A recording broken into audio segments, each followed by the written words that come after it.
খ্রিস্টপ্রধান আর্মেনিয়ার হাত থেকে নাগোর্নো কারাবাখ দখলমুক্ত করেছে মুসলিম দেশ আজারবাইজান। এই বিজয়কে অনেকে দেখেন তুর্কিদের বিজয় হিসেবে, এরদোয়ানের বিজয় হিসেবে।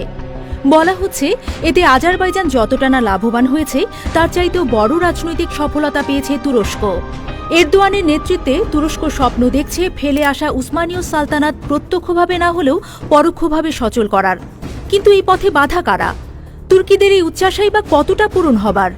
গ্রাউন্ড জিরোর এই পর্বে সেই রহস্যে খোঁজ করেছে আমাদের fact check team. Southeast University, আমার অহংকার। 90-এর দশকের গোড়ার দিকে মিখাইল গর্বাচেভের হাত ধরে ভেঙে যায় সোভিয়েত ইউনিয়ন। জন্ম হয় নতুন 15টি রাষ্ট্রের। আজকের স্বাধীন আজারবাইজান ও আর্মেনিয়া সেসব 15 রাষ্ট্রেরই দুটি। তুরস্কের সীমান্ত সংলগ্ন আর্মেনিয়া খ্রিস্টান অধ্যুষিত রাষ্ট্র, আর শিয়া মুসলিম দেশ আজারবাইজান অপর শিয়া রাষ্ট্র ইরানের প্রতিবেশী। সোভিয়েত ইউনিয়ন ভেঙে যাওয়ার পরপরই মাথাচাড়া দিয়ে ওঠে সদ্য স্বাধীন আজারবাইজানের নাগোর্নো কারাবাখের খ্রিস্টান নৃগোষ্ঠীর লোকজন। তাদের সমর্থনে এগিয়ে আসে আর্মেনিয়ার বাহিনী। সংঘর্ষের পর স্বাধীন আজারবাইজানের অংশ চলে যায় আর্মেনিয়ার পেটে। কারাবাখে বসানো হয় নতুন সরকার, কিন্তু হাল ছাড়েনি আজারবাইজান। সম্প্রতি নাগোর্নো কারাবাখ নিয়ে আবারও সংঘাতে জড়ায় দুই দেশ। তুরস্কের প্রকাশ্য সমর্থন আর তুর্কি ড্রোনের জাদুতে আজারবাইজান ধসিয়ে দেয় কারাবাখের আঞ্চলিক সরকারের মিলিশিয়া আর আর্মেনিয়ার বাহিনীকে। রাশিয়ার মধ্যস্থতায় থামে যুদ্ধ। অপমানজনকভাবে নাগোর্নো কারাবাখ থেকে বিদায় নেয় আর্মেনিয়া। কিন্তু তুরস্ক কেন দুই প্রতিবেশীর লড়াইয়ে সরাসরি আজারবাইজানের পক্ষ নিল? আজারিরা মূলত তুর্কি বংশোদ্ভূত। তাদের পূর্বপুরুষরা কয়েক শতাব্দী ধরে আজকের আজারবাইজান ও ইরানের একটা অংশ শাসন করে। এখনও ইরানের উত্তর অংশে তাদের বসবাস রয়েছে। তুরস্কের আজারবাইজান প্রীতির মূল কারণই হল তুর্কি জাতীয়তাবাদ। 1917 সালে রাশিয়াতে যখন বলশেভিক বিপ্লব হয়, তখনও পৃথিবীতে ইরান নামে কোনো রাষ্ট্রের অস্তিত্বই ছিল না।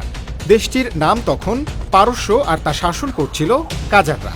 বিপ্লবের পর আজারবাইজান নিয়ে নিল সোভিয়েত ইউনিয়ন, আর তার কয়েক বছর বাদে পারস্যে যে পাহলভি বিপ্লব হয় তারা নিয়ে নিল আজকের আজারবাইজান রাষ্ট্রের দক্ষিণে থাকা কাজার রাজ্যের অবশিষ্ট অংশ। ফলে এই অঞ্চলের তুর্কিমেনদের আর কোনো রাজ্য থাকল না।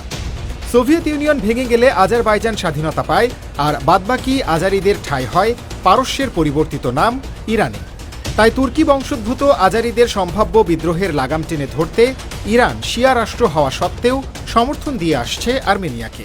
যদিও এবার নাগোর্নো কারাবাখ ইস্যুতে এরদোয়ানের তুরস্কের বিপরীতে আর্মেনিয়ার দুই মিত্র রাশিয়া ও ইরানের অবস্থান ছিল মাঝামাঝি।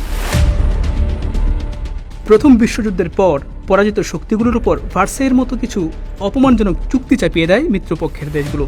আরব অংশ হাতছাড়া হয়ে যাওয়ার পর ওসমানীয়দের হাতে বাদবাকি যেটুকু ছিল তারও একটা অংশ ভাগাভাগি হয়ে যায় ব্রিটিশ, ফরাসি, রুশ আর গ্রিসের মধ্যে।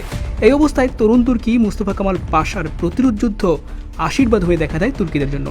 বাতিল হয়ে যায় বিতর্কিত সাফরা চুক্তি। লুজানের নতুন চুক্তির মাধ্যমে নিজেদের মূল ভূখণ্ডে কর্তৃত্ব ফিরে পায় তুর্কিরা। এর পরের বছরগুলোতে একটু একটু করে এগিয়েছে তুরস্ক, পেয়েছে ন্যাটোর সদস্যপদ। সামরিক অভিযান চালিয়ে সাইপ্রাসের একটি অংশে নির্যাতিত মুসলমানদের রক্ষা করেছে গ্রিকদের নির্যাতন থেকে। অবশ্য বিশ্ব রাজনীতিতে তুরস্কের উত্থান আরব বসন্তের পর সিরীয় যুদ্ধের মধ্য দিয়ে।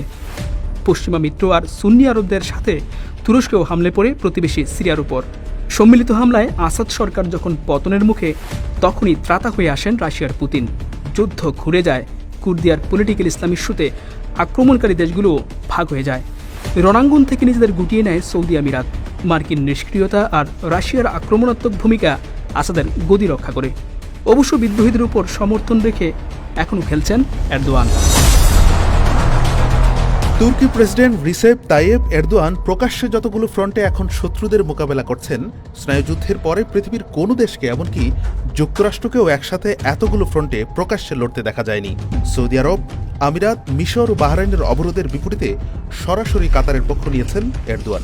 সেখানকার সেনাঘাঁটিতে বাড়িয়েছেন নিজেদের সেনা সংখ্যা। এরদোয়ান হস্তক্ষেপ করেছেন লিবিয়ার রাজনীতিতেও। এখানেও তার প্রতিদ্বন্দ্বী মিশর, আমিরাত, রাশিয়া ও সৌদি আরব। তাদের সাথে যুক্ত হয়েছে ফ্রান্স আর সুদান। এরপর ভূমধ্যসাগরে পেট্রোলিয়াম আহরণ নিয়ে পুরনো শত্রু গ্রিসের সাথে মুখোমুখি অবস্থানে গেছেন তিনি। এখানেও এরদোয়ানের প্রতিদ্বন্দ্বী ফ্রান্স, মিশর আর আমিরাত। সিরিয়া ছাড়া বাকি ফ্রন্টগুলোতে এরদোয়ান একরকম সুবিধাজনক অবস্থানেই আছেন। ফিলিস্তিনি ইস্যুতে সৌদি আরবের নতজানু নীতির বিপরীতে তুরস্কের শক্তিশালী ভূমিকা বিশ্বের সাধারণ মুসলমানদের মধ্যে এরদোয়ানের জনপ্রিয়তা বাড়িয়েছে।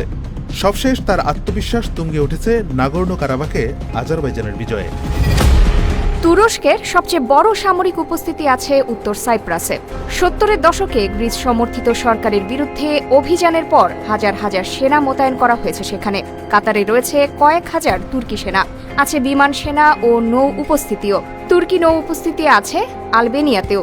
যুদ্ধ বিধ্বস্ত ইরাক ও সিরিয়ার উত্তর অংশে রয়েছে বেশ কিছু অস্থায়ী তুর্কি সামরিক ঘাঁটি। এছাড়া লোহিত সাগরের আশপাশে অবস্থান জোরদার করতে চান প্রেসিডেন্ট এরদোয়ান। সোমালিয়ার মোগাদিসুতে গড়ে তোলা হয়েছে অন্যতম বড় তুর্কি সামরিক ঘাঁটি। Southeast University আমার অহংকার। Southeast বলা হয়ে থাকে কামাল আতাতুর্কের পর দেশ ও দেশের বাইরের রাজনীতিতে কোনো নেতা এতটা ভূমিকা রাখতে পারেনি যতটা এরদোয়ান পেরেছেন। বিশ্ব রাজনীতিতে ভূমিকা রাখার পাশাপাশি তুরস্ক সমরশক্তিতেও বলীয়ান হচ্ছে। দেশটিতে বাড়ছে সমরাস্ত্র কারখানা। দেশের চাহিদা মিটিয়ে গোলা বারুদ থেকে শুরু করে স্বল্প পাল্লার মিসাইল ও ড্রোন রপ্তানি করছে তুর্কিরা। যুদ্ধবিধ্বস্ত লিবিয়া এবং সিরিয়ার আকাশে প্রতাপের সাথে উঠছে তুর্কি ড্রোন। এবার ঘোষণা এসেছে ওয়াটার ড্রোন নির্মাণেরও। বিশ্লেষকদের ধারণা এরদোয়ানের আগ্রাসী সমরনীতি শীঘ্রই দেশটিকে পরাশক্তিকে রূপান্তর করবে।